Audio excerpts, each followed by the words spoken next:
Thank you, Mr. Chair. I yield myself the balance of my time. Again, I think, and we've heard from both sides, just excellent description of what the bill does as it came out of committee and why it's so important. It's what the Armed Services Committee does. We exercise oversight of the Department of Defense to make sure that we can properly meet our national security needs and, crucially, make sure that the men and women who serve in our military have all the tools they need. Nothing is more important to that effort this year than acquisition reform, getting them the tools they need quicker, more efficiently, and making sure they get the innovative technologies as soon as they need them. And so I look forward to that part of it. But the problem is, as I said, the amendment process, very partisan, is going to lead to a partisan outcome at the end of it. And then also, I do hope that members on both sides of the aisle will take seriously the concerns about the executive overreach that we are seeing from President Trump and from Secretary Hegseth. I mentioned some of them in my opening remarks, but there are a lot more. The attack on the boat in the Caribbean just last week, no particular legal justification for that. I want to make sure we understand the implications of that. If the president is saying he has the right to use the U.S. military to strike out against any drug cartel anywhere in the world, that is a massive expansion of executive power in the use of his war powers ability, and it's dangerous. Congress is supposed to exercise some oversight of that.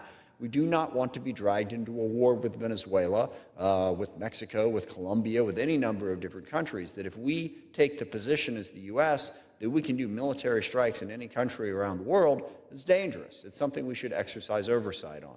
Also, another thing I didn't mention in as much detail as I would have liked, the efforts to ban books, ban speakers, I did mention the firing of people, all around the basic idea that nobody in the military should say anything critical of Donald Trump is a direct undermining of our constitutional republic and of the crucial neutrality of the United States military in doing their jobs.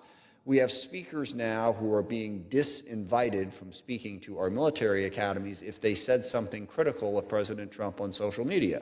That's not a reason to ban a speaker. Most recently, we've had the instance where even a group of people from the service academies was going to give an award to Tom Hanks, basically for his support for service members, something they've done repeatedly in a number of different instances. He has been very supportive of service members and veterans, and the award was pulled because he did a fundraiser for Joe Biden a year ago. That is the politicization of the military and the undermining of our constitutional democracy. I think we need to exercise oversight of that. We had a number of amendments that would have at least given this chamber the opportunity to debate those. They were all silenced.